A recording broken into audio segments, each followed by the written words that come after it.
Dentro de las pruebas de función pulmonar, el paciente con neumoconiosis, la determinación del cambio del flujo expiratorio en el primer minuto, antes y después del turno de trabajo, puede ser utilizado para detectar una respuesta broncoconstrictora o aumento de inflamación en estos trabajadores y permitirá hacer un diagnóstico de certeza de cómo influye el medio de trabajo en la enfermedad de base de estos pacientes.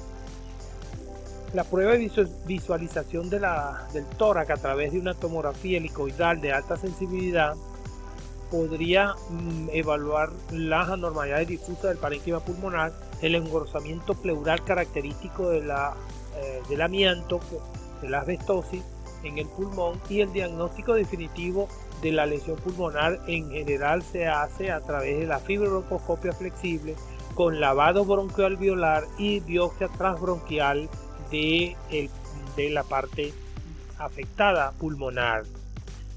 Aquí mostramos el fibrobroncoscopio flexible, que permite llegar hasta bronquiolos de cuarta generación para tomar muestras, y la broncoscopia rígida, que solo permite acceder a los grandes bronquios, pero permitiría hacer algunos procedimientos que no se puede hacer con el flexible, como es el uso del láser o la colocación de prótesis endobronquiales para tratamiento de patología de las vías conductivas del pulmón. Aquí mostramos los diferentes procedimientos que se pueden hacer: la biopsia endobronquial, la biopsia y punción transbronquial. A través del bronquio se accede al parénquima pulmonar o a los ganglios de carinas pericarinales o subcarinales para diagnóstico de patología mediastinal, o el cepillado. Aquí mostramos el cepillo para hacer el cepillado endobronquial y tomar muestras de esa área para estudios de citología y a nivel de microscopía, y el lavado broncoalveolar para, a través del mismo broncoscopio flexible, se irriga una zona específica de los bronquios segmentarios y se recoge este líquido y se manda a estudio citológico, un lavado broncoalveolar. En relación a silicosis, que es una de las neumoconiosis más importantes, que causa más morbimortalidad en las personas que están expuestas a este metal sílice, vamos a hablar de las características clínicas de esta enfermedad. El sílice es libre o cuarzo cristalino, es la etiología que causa esta enfermedad, la silicosis. Las ocupaciones con alto riesgo de exposición más alto son la minería, el corte de las piedras, las industrias abrasivas como fabricación de piedra, ladrillo, cristal, cemento, las fundiciones y el empaquetamiento de harina de sílice y en las canteras, especialmente en las de granito.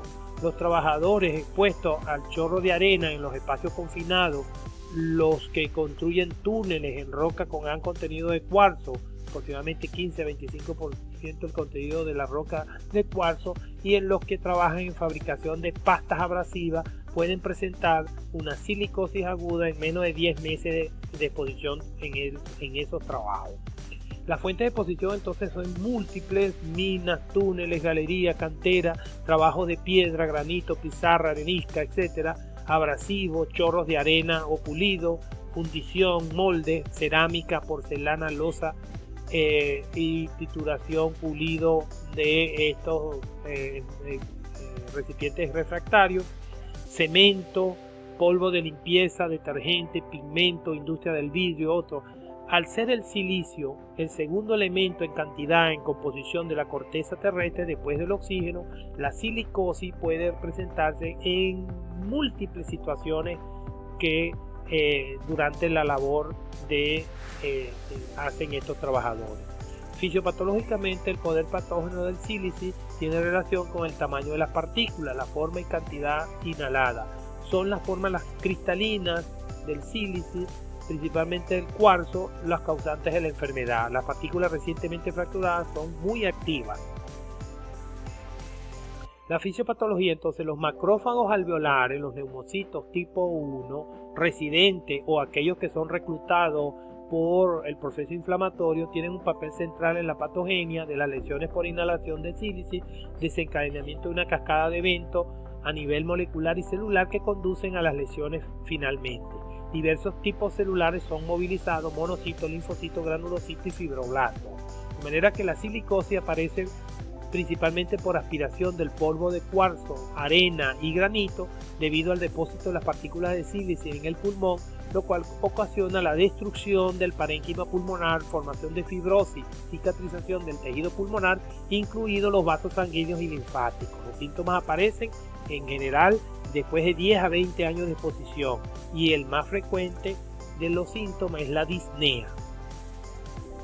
Entonces las formas de la silicosis, las formas crónicas pueden ser simples o complicadas. La forma simple es asintomática o presentarse tos o disnea progresiva de esfuerzo y no hay alteración funcional de la prueba de pirometría o de gases arteriales. Las formas complicadas se puede utilizar el patrón de espirométrico restrictivo con disminución de la distensibilidad pulmonar, con presión de tráquea y bronquio por la fibrosis e insuficiencia respiratoria hipoxémica que a la larga daña la circulación pulmonar y produce un cor pulmonar crónico. Las formas entonces clínicas se van a presentar posterior a 10 años de estar laborando en las zonas con estos altos niveles de polución: formación de nódulos silicóticos en el parénquima y en ganglios linfáticos pariliares, predilección aparecen en los campos superiores, y la unión del nódulo silicótico más fibrosis masiva progresiva es lo que produce finalmente las formas graves de la enfermedad.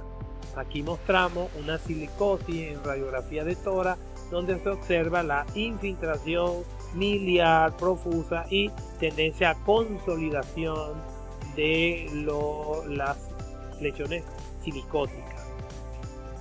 Las manifestaciones clínicas entonces y patológicas de la silicosis aguda son similares a la de una proteinosis alveolar pulmonar cuando se pone a un individuo a altas concentraciones de sílice en forma aguda. La enfermedad es muy grave y avanza. Pese a que se interrumpe la exposición al contaminante, el lavado pulmonar completo brinda alivio sintomático y disminuye la rapidez de la evolución. O sea, hay que hacerle a estos pacientes con silicosis aguda lavado bronquioalveolar de forma rápida para tratar de disminuir la cantidad de sílice que tiene en el pulmón.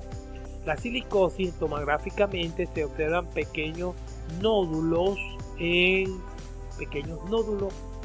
hiperdensos en todo el parénquima pulmonar que parece vidrio esmerilado el pulmón, con engrosamiento de los tabiques pulmonares intralobulillares e interlobulillares, lo que se produce como formas poligonales que se llama pavimento loco. La silicosis, debido al sílice, es tóxico para los macrófagos alveolares. Al ser tóxico para el macrófago alveolar, los pacientes con silicosis corren un mayor riesgo de adquirir infecciones pulmonares que afectan estas células, como son células de defensa primaria, o el paciente puede tener una infección por Mycobacterium tuberculosis o alguna hongos atípicos, Histoplasma capsulatum, Paracoccidioides brasiliensis, de manera pues que se aumenta el riesgo de una coinfección asociada a la silicosis. Dado el mayor riesgo de tuberculosis activa de los pacientes que tenían una tuberculosis previa y estaba inactiva, en estos pacientes el tratamiento de la tuberculosis latente tiene que hacerse por tiempo prolongado. Otra posible complicación clínica de la silicosis son los trastornos autoinmunitarios. Estos pacientes que sufren silicosis pueden desarrollar una artritis reumatoidea o una esclerodermia, con la concebida complicación pulmonar asociada a estas enfermedades. Además, hay suficientes datos epidemiológicos para que la Agencia Internacional para la Investigación de Cáncer enumere al sílice como un probable carcinógeno pulmonar. De manera que es una situación bastante difícil. En la silicosis aguda consecuencia de una exposición intensa, masiva, con altos niveles de sílice en estos trabajadores. La enfermedad se desarrolla desde meses a 5 años tras la exposición. El paciente suele presentar una disnea importante en reposo, cianosis, debilidad y pérdida de peso. La radiografía de tórax muestra un patrón alveolar difuso con predominio en los campos inferiores con o sin broncograma aéreo. Progresa hacia la insuficiencia respiratoria grave, mortal en menos de 2 años. Y la espirometría puede mostrar un patrón obstructivo y restrictivo a la vez. De manera que el diagnóstico de la silicosis se hace por la historia de exposición previa, radiografía de tórax, espirometría y una tomografía helicoidal para precisar los elementos más importantes de la lesión pulmonar. La vigilancia. Un paciente que ya tiene silicosis, diagnóstico, debe de ser evaluado cada 3 años. Si el porcentaje de sílice libre en el medio ambiente de trabajo es mayor a 15%, debe de estar siendo evaluado cada año. El tratamiento es sintomático. En la silicosis no hay un tratamiento específico. Las complicaciones que se observan entonces en la silicosis se debe sobre todo a la forma aguda o acelerada, la predisposición de tuberculosis, infecciones micobacterianas atípicas y hongos. Las personas expuestas a sílice pueden desarrollar una bronquitis crónica o un enfisema pulmonar, que a la postre lleva a la aparición de una enfermedad broncopulmonar obstructiva crónica con consecuencias catastróficas para la salud del trabajador. La disminución de la función pulmonar, aunque no haya alteraciones radiológicas visibles en la radiografía, pueden aparecer alteraciones de la espirometría en estos pacientes. Puede aparecer un neumotórax por alguna ruptura de una bulas enfisematosa y cor pulmonales provocado porque existe una fibrosis del intersticio pulmonar que lleva a una hipertensión arterial secundaria y como consecuencia de ello una cor pulmonale crónico en estos pacientes. Y aparece el fantasma o la probabilidad de un cáncer de pulmón asociado a la silicosis. Esta imagen es la imagen de una autopsia de un paciente que esta es un corte de su pulmón donde se observa todo el parénquima pulmonar con nódulos silicóticos más antracosis asociada, ¿verdad? Los ganglios infracraninales están llenos de sílice y de antracita de la enfermedad ocupacional de esta persona. En segundo lugar, es importante que para evitar esta catástrofe de los trabajadores deban de tener unas medidas de prevención importantes como es el uso de máscaras especiales.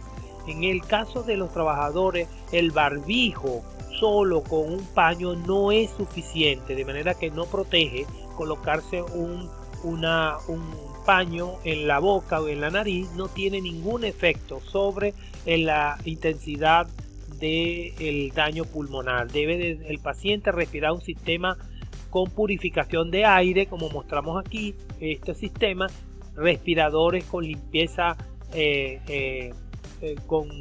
estos son trabajadores que están haciendo limpieza abrasiva con polvo de arena. Ellos deben de usar este tipo de protección y esta es la máscara industrial que debe de usar todo minero o toda persona industrial que está en industria donde se pueda existir una situación de probabilidad de inhalación de metales o sustancias orgánicas.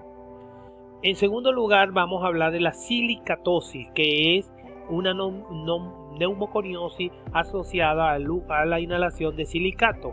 El silicato principal es el asbesto, considerándose la enfermedad que se conoce como asbestosis. Se trata de otro protocolo para actuar en este caso, en el caso de exposición a talcosis, suavizando la superficie de cerámica, por ejemplo, material de relleno y soporte de pintura. Exposición de caolinosis, minería, industria de papel y porcelana, material de soporte, pinturas, insecticidas, plásticos refractarios, vidrio, cosméticos.